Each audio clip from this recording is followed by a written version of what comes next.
Une étrange atmosphère cet après-midi-là dans les rues de banlieue.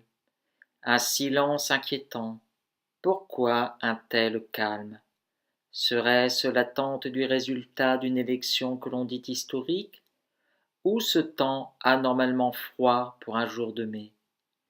À peine, si au beau milieu de l'après-midi, le mercure parvenait à flirter avec les 14 degrés. Harold éprouve une certaine inquiétude de ce silence, en stationnant près de cette gare de banlieue. Espérons, se dit-il, qu'une issue défavorable du scrutin ne pousse des sauvages urbains à s'en prendre à sa voiture comme à d'autres. Harold prit le RER A, puis le métro. Il arrive devant le Louvre, rue de Rivoli, vers 18h30. Là où se massent les soutiens d'un des deux candidats que les sondages donnent gagnants. Ce fut plus par curiosité que par ferveur politique qu'Harold se rendit en ce lieu, observer anonymement et solitairement un de ces instants-T historiques, un peu comme un concierge de l'histoire. Comme le disait si bien Céline, une ville sans concierge, ça n'a pas d'histoire, pas de goût, c'est insipide, telle une soupe sans poivre ni sel, une ratatouille informe. Harold se glisse dans une file, la première venue, pas la bonne, car elle est réservée aux journalistes. Ne jamais donc prendre la file première venue, comme il ne faut prendre la femme première venue. L'accès du public se fait un peu plus loin par l'avenue du Général Lemonnier. L'ouverture pour l'accès à la place du Carrousel du Louvre se fera pour 19h, 19h30. Harold trouve le moyen de couper la queue, sans trop abuser. Après tout, les gens vous volent comme ça, c'est votre vie. En cette joyeuse anarchie où commencent bruyamment à se manifester les supporters de celui qui sera très sans doute en passe de devenir le président de la République, Harold, en cet acte culotté, passe anonymement inaperçu. Après 20 bonnes minutes de stationnement, la file avance enfin. Une première fouille des sacs. En ces temps de défiance, la France n'est plus un pays normal. À Prague ou Cracovie, de telles fouilles seraient inimaginables. Au moins, ils ont eu la bonne idée de placer en chemin toilettes et urinoirs chimiques. Un petit pipi donc, avant de se rapprocher de la place du Carrousel, avant laquelle il fallait montrer patte blanche par une deuxième puis une troisième fouille.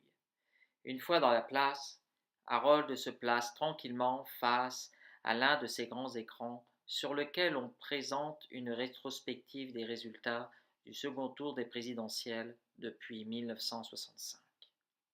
On approche des 20 heures. La joyeuse foule au drapeau tricolore devient bien compacte. À 20 heures tapantes, l'estimation, le favori des sondages, est, face à son adversaire, crédité de 65,1%. Vocifération de joie de toute cette assemblée. Le chauffeur de scène émet ces mots somme toute classiques. La France n'est pas un pays comme les autres, parce qu'elle a fait le choix de l'espoir, du courage, de l'Europe et du progrès. Nous vivons ensemble un moment d'histoire de notre pays. 1 heure plus tard environ, premier discours de son QG du nouvel élu. Ma gratitude va à tous ceux d'entre eux qui m'ont apporté leur suffrage et leur soutien. Je ne vous oublierai pas. Je mettrai tout mon soin et mon énergie à être digne de votre confiance. Bien des difficultés nous ont affaiblis depuis trop longtemps. Je n'en méconnais aucune, ni les difficultés économiques, ni les fractures sociales, ni les impasses démocratiques, ni l'affaiblissement moral de mon pays. Je veux ce soir adresser un salut républicain à mon adversaire. Des ouh fusent évidemment de tous côtés. Cette histoire et ce message, nous devons les transmettre d'abord à nos enfants. Mais plus important encore, il nous faut les porter vers l'avenir et leur donner une sève nouvelle. Et blabla, et blabla. De traditionnelles paroles de candidats victorieux, se voulant classiquement s'inscrire dans le sens de l'histoire.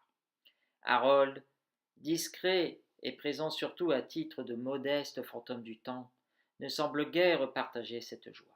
Peut-être à l'idée que l'élection d'un président de 3 ans son cadet lui donne un sacré petit coup de vieux. Peut-être l'idée que l'élection de cet enfant du XXIe siècle reléguera plus encore un rôle au musée des enfants du XXe siècle. Peut-être aussi à l'idée que d'ici la prochaine présidentielle, rien ne changera pour un Harold figé en cette sorte de maléfique immobilisme, à moins que la capricieuse histoire en décide autrement. Dans l'attente de la venue du sacro-saint élu, une succession de groupes amuse-gueules pour distraire tout ce joli petit monde à la pyramide du Louvre. Pas pour rien, certains disent, que le tout fringant président ait choisi cet emplacement, probablement parce qu'à mi-chemin entre le traditionnel lieu de victoire de la droite, place de la Concorde, et celui de la gauche, Bastille, l'endroit ne fut-il pas tout simplement choisi comme le lieu français le plus regardé au monde? Le Louvre n'est-il pas l'un des musées les plus mondialement fréquentés? Après plus de 3 minutes de marche solennelle, typique d'une mise en scène à l'américaine et sous l'hymne européen, l'élu monte sur l'estrade pour enfin commencer vers 22h30, devant la gentille assemblée, son discours. Ça a commencé comme ça. Merci à vous d'être là ce soir. Vous êtes des dizaines de milliers, et je ne vois que quelques visages. Je suis là, hein, répondit un mariole à proximité d'Harold. Merci d'être là, de vous être battu avec courage et bienveillance pendant autant de mois, parce que oui, ce soir, vous l'avez emporté. La France l'a emporté. Ça se poursuit ainsi. Tout le monde nous disait que c'était impossible, mais ils ne connaissaient pas la France. Cette confiance, elle m'oblige, et j'en suis désormais le dépositaire, de ne pas vous décevoir, être à la hauteur de celle-ci, et porter durant les 5 années qui viennent l'élan qui est le vôtre, l'élan que vous représentez. Je ferai tout durant les 5 années qui viennent pour qu'il n'ait plus aucune raison de voter pour les extrêmes. Nous ne céderons rien à la peur, nous ne céderons rien à la division, nous ne céderons rien au mensonge, nous ne céderons rien à l'ironie, à l'entre-soi, à l'amour du déclin ou de la défaite. Je sais que je vous dois, et je sais ce soir ce que je dois à mes compagnons de route, à mes amis, à ma famille et à mes proches. Dès cet instant se scandait en chœur: Brigitte, Brigitte. Ça s'achève ainsi. Je vous servirai avec amour. Vive la République, vive la France. À la fin du discours, Harold décide de partir. Il pensait que ça serait aisé parce que la majorité de l'Assemblée resterait faire la fête. Non, quasiment tous ont l'idée de partir. Pas moins d'une bonne demi-heure pour atteindre la Concorde et y prendre le métro. Alors que le nouvel élu regagne son QG en la compagnie de l'éternelle Brigitte, c'est éternellement seul qu'Harold, comme un jour de mai 2002, de mai 2007, de mai 2012, s'en retourne à son domicile, en ce qui commence à être le bout de la nuit. De toute manière, se dit-il, les élections se rassemblent toutes, au point que je ne devrais plus voter. Si cela devait arriver, il ne le ferait que pour lui. Il prétend, en écho à Céline, à être le seul qui sache se diriger.